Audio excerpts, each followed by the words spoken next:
What happens when the world's most influential technologist stops playing by Washington's rules? No press conferences, no big declarations, just strategic moves with global impact. Why did he do it? And what does it mean when innovation no longer needs permission? In May this year, Elon Musk sat before the United States Congress. His testimony didn't come with dramatic outbursts or political posturing, but his message was unmistakably firm. If innovation continues to be restricted in the US, he said, he'll simply take it elsewhere. The implication was clear. The current direction of American policy was not only unhelpful, it was a direct obstacle to the way forward, at least from Musk's point of view. The ripple effect of that testimony was almost immediate. Within just 3 days, 3 notable developments took place. Tesla stepped away from ongoing discussions with federal agencies about the future of electric vehicle infrastructure. SpaceX halted engagement with the Pentagon on satellite launch contracts, and Starlink representatives withdrew from a scheduled military review that was meant to assess the platform's connectivity in national defense contexts. There was no fanfare, no social media commentary, and no official statement from Musk or his companies. But inside government and industry circles, the message was clear. Musk was no longer treating American policy as a constant or even a preferred framework. Instead, he appeared to be preparing his businesses to function across jurisdictions, making them more flexible, more global, and less reliant on any single government. This shift didn't come out of nowhere. Tensions between Musk and Washington had been building for some time, particularly over control and usage of Starlink. In sensitive conflict zones in early 2025, the U.S. Department of Defense formally requested what it called operational override access to Starlink satellites during military conflicts. The idea was to ensure that if needed, the U.S. military could rely on the satellite network to maintain secure communications, particularly in active zones. Musk declined the request. His reasoning? Starlink, he has consistently argued, is a civilian service, not a military asset. This wasn't the first time Starlink's access had been limited in high-stakes regions. The system was reportedly disabled near Crimea in 2023, restricted near Gaza in 2024, and there were claims of signal blocks near Taiwan's coast during naval exercises. The pattern was becoming increasingly clear. Musk wasn't comfortable letting governments, even his own, unilaterally control how and where Starlink was used. Following this refusal, the Pentagon took a significant step. SpaceX was formally removed from consideration in several ongoing satellite communications projects instead. More traditional defense contractors like Raytheon and Lockheed Martin stepped in to fill the gap. Musk didn't make a public issue out of it. There were no protests or tweets attacking the Pentagon. But behind the scenes, a new operational reality was forming, one where his companies, particularly SpaceX and Starlink, were no longer seen as dependable partners in the context of U.S. military priorities. While these changes were unfolding in Washington, other countries were watching closely and moving quickly.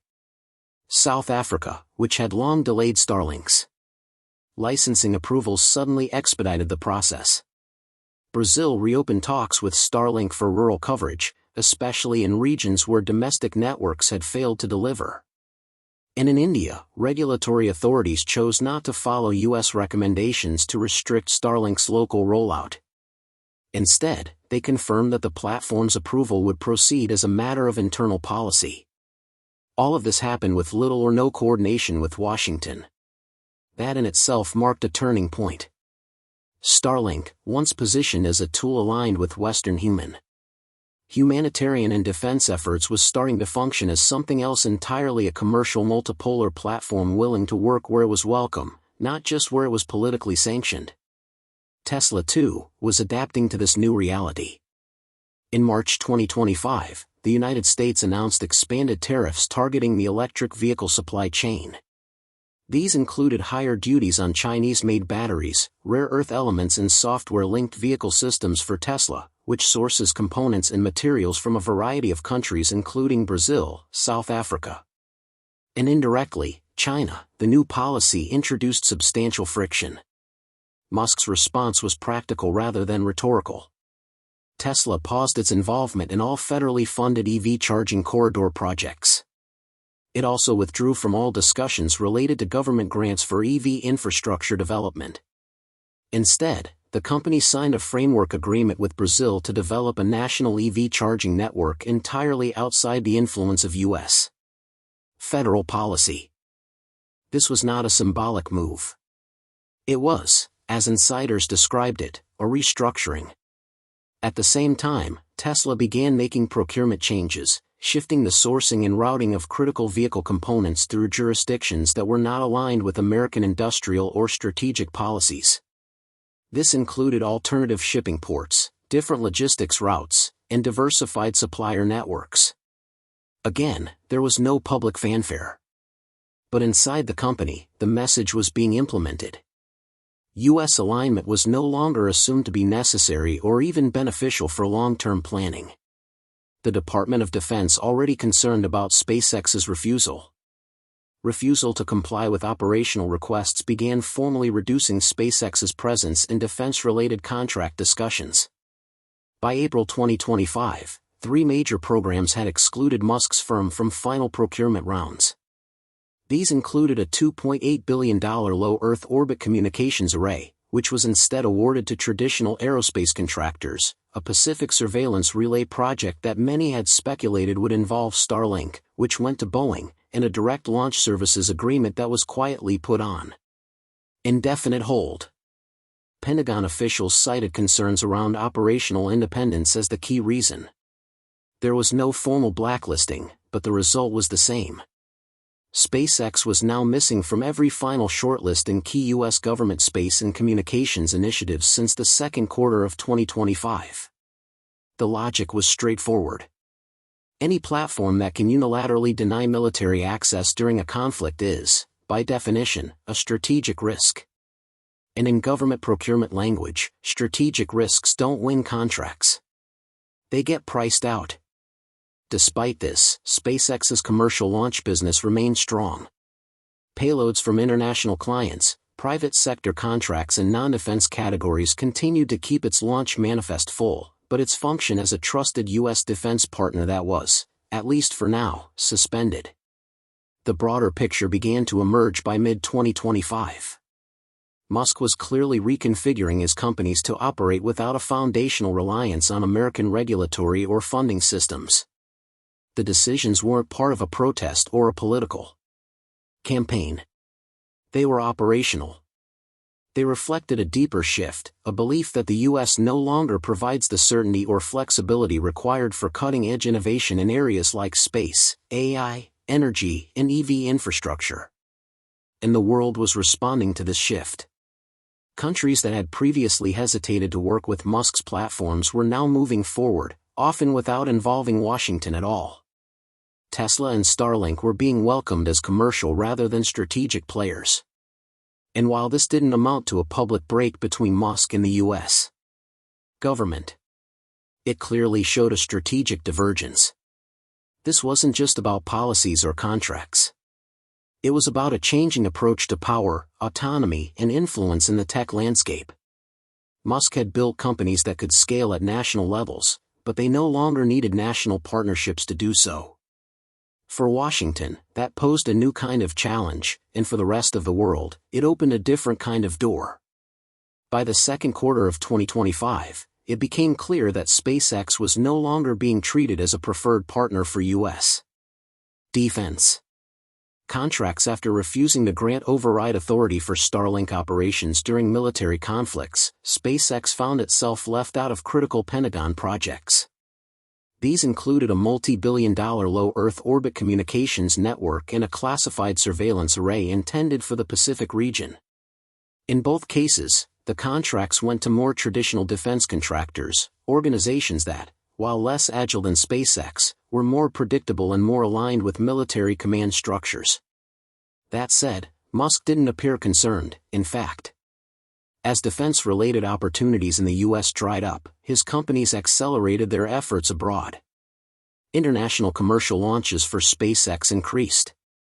Starlink installations began popping up in regions previously off-limits due to geopolitical sensitivities. And most notably, India chose not to align with the U.S. position on restricting Starlink's operations. According to officials familiar with bilateral meetings in March and April 2025, U.S. envoys encouraged India to either delay or suspend regulatory approval for Starlink's commercial deployment. The argument was based on maintaining a unified front among the so-called Quad nations India, Australia, Japan and the U.S., particularly around strategic tech infrastructure. India's response was firm. It considered Starlink's rollout a domestic matter and approvals would go forward as planned. By June, Starlink was operating in pilot mode across multiple Indian states with full coverage expected later in the year. This was more than a regulatory decision. It marked a broader policy stance. India wasn't looking to pick sides, it was choosing functionality. If a technology met its national development needs, and if the provider was non-state and commercially viable, then access would be granted. The underlying message was pragmatic. Alignment with Washington was not a prerequisite for collaboration. This kind of flexibility opened a path for Musk's companies to grow in regions where the U.S. government either lacked influence or had become a complicating factor. And while most of the attention was on Starlink, a quieter but arguably more significant development was happening with Tesla's AI systems. In May 2025, local authorities in China's Guangdong province approved a limited deployment of Tesla's energy optimization AI. The technology, part of the company's auto bidder platform, was designed for automated energy load balancing, an increasingly important function for China's fragmented and high-demand energy grid. Unlike earlier collaborations that focused on vehicles, this deployment was strictly about energy infrastructure. There was no announcement, no branding, and no official partnership disclosures. But analysts reviewing regulatory filings confirmed that Tesla software modules were listed in internal documents for grid automation projects. This marked one of the first known uses of U.S.-developed artificial intelligence inside China's national infrastructure. At a time when Washington was increasing export restrictions on advanced technologies, what made this especially significant was the context. Other U.S. firms working with AI, such as NVIDIA and Google, were heavily regulated under new federal trade rules. Their ability to sell, license, or deploy AI in countries like China had been dramatically reduced. Tesla, however, appeared to be operating under a different set of assumptions. Its systems were not officially categorized as military-grade or dual-use under export law. That legal gray area allowed it to move faster and with fewer restrictions.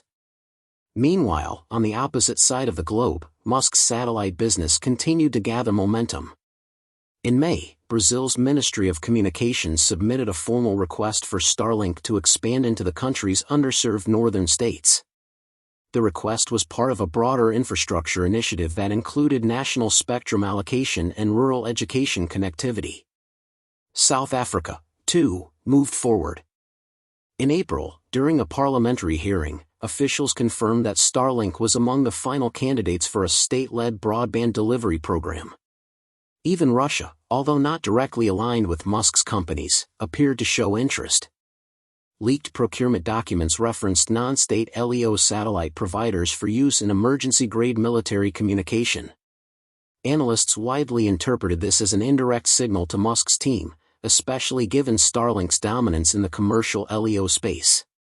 In addition, Brazil and India began early diplomatic talks about coordinating satellite interoperability standards while the discussions were still preliminary.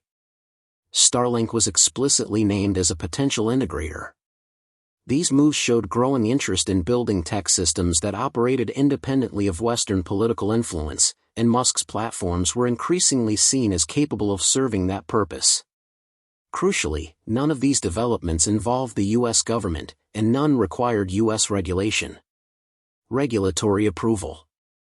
That was a turning point where once Starlink and Tesla had been seen as extensions of U.S. tech leadership, they were now operating more like sovereign entities, responding to demand where it existed and shaping deals based on access, not alignment. At the same time, inside Washington, concerns about Musk's autonomy were turning into formal investigations in late May.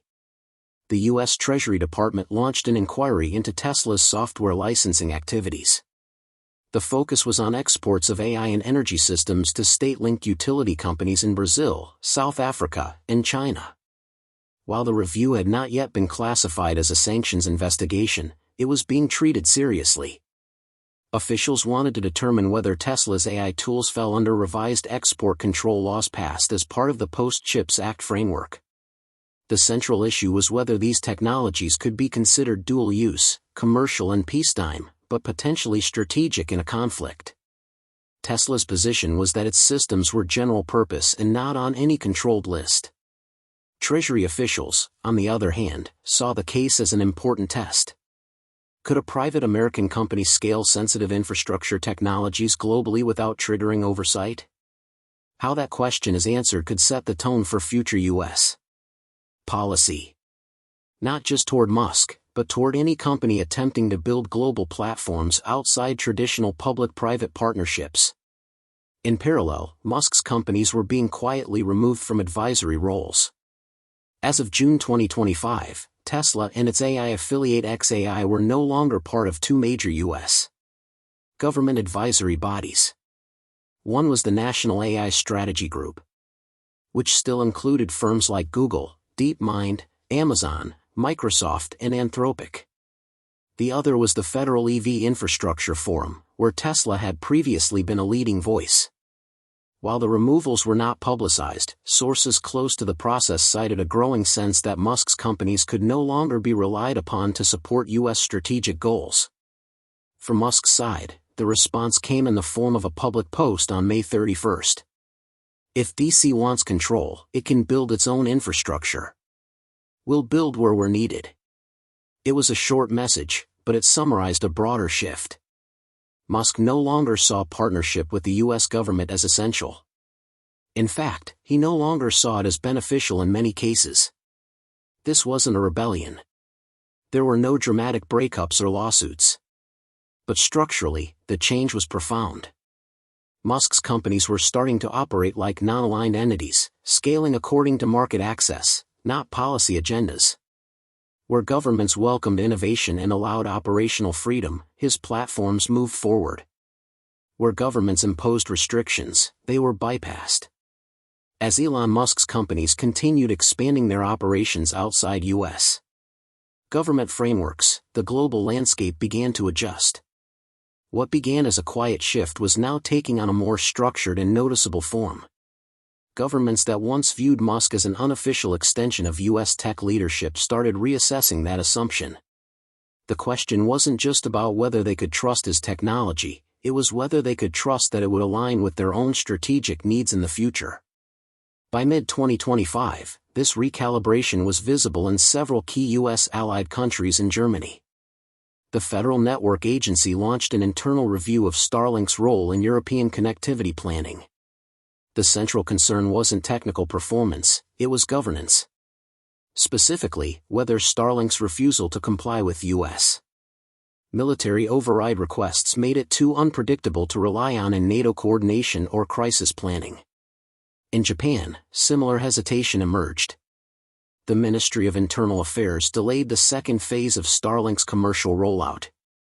A senior official involved in the review stated that while the service was technically sound, there were unanswered questions about who ultimately controlled the system in emergency situations. This echoed growing sentiment in strategic circles. If Musk wouldn't follow orders from Washington, what confidence did Tokyo or Berlin have that he'd follow theirs? Australia raised comparable concerns in Defense Committee briefings.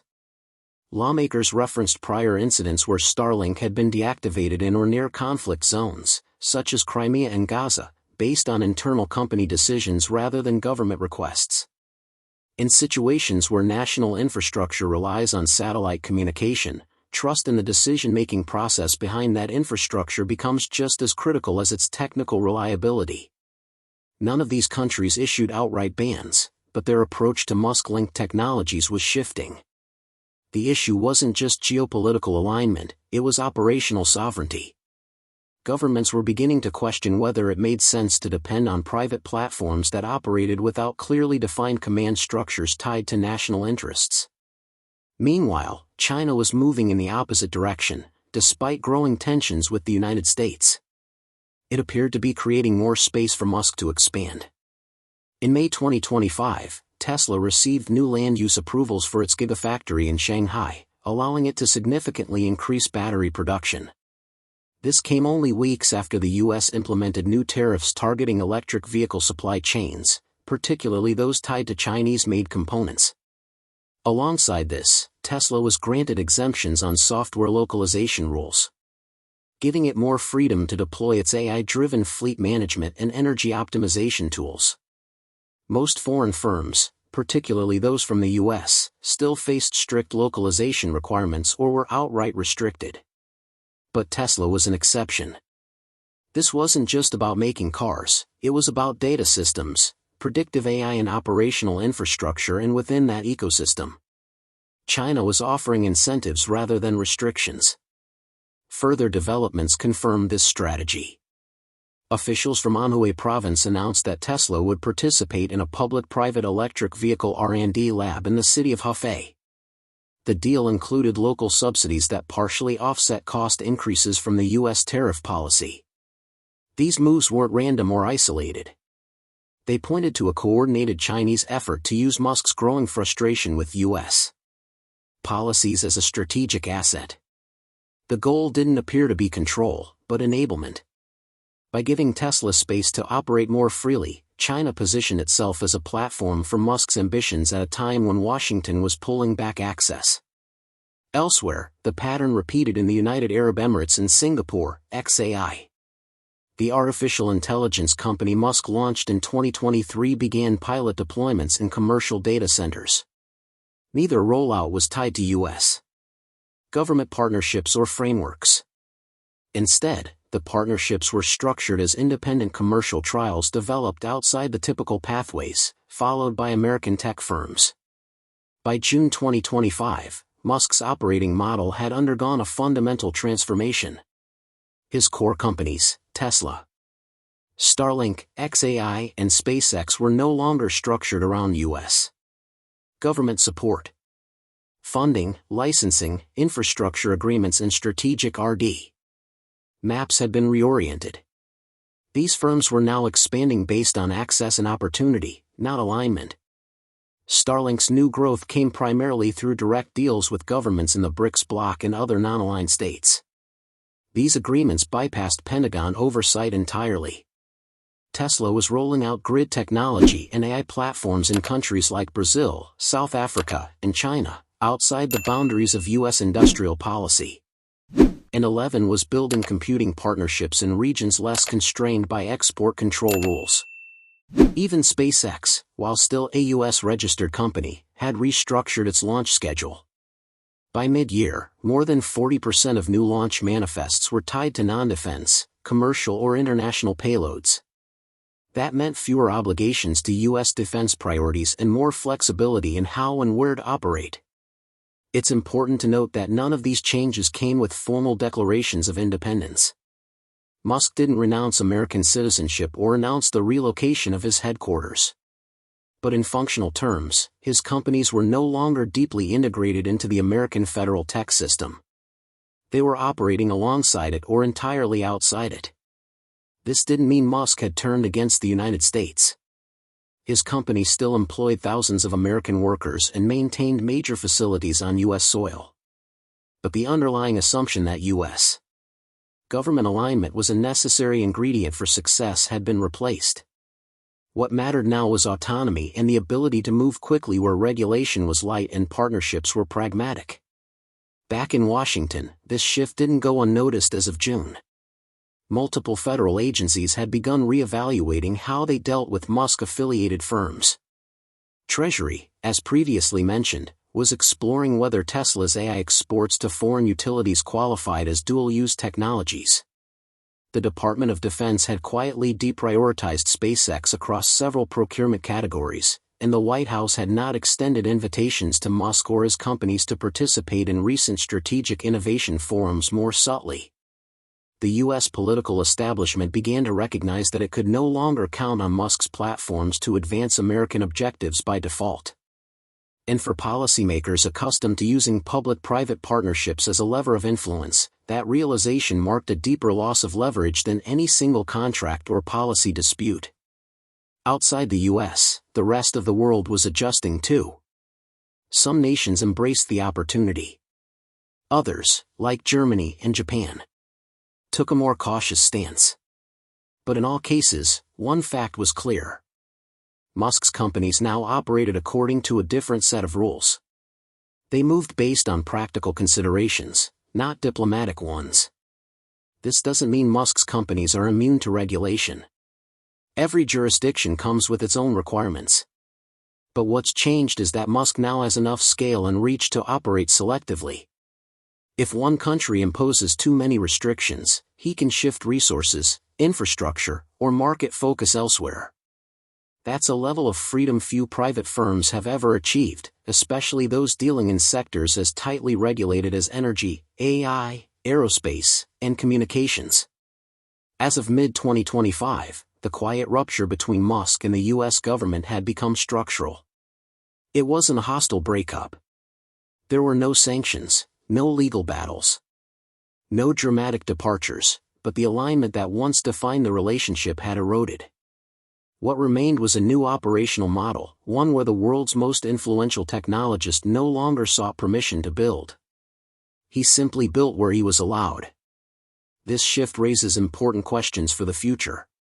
What happens when core parts of a country's infrastructure, like broadband, AI, or energy balancing, are powered by entities that don't answer to that country's government? How do alliances function when private tech giants pursue their own strategic goals? And most importantly, what does it mean for global power if innovation itself becomes stateless? These are not abstract concerns. They're playing out in real time across markets, ministries, and military planning rooms. And while no single moment marks the full transformation, it's increasingly clear that we are witnessing a redefinition of influence. About flags, more about function.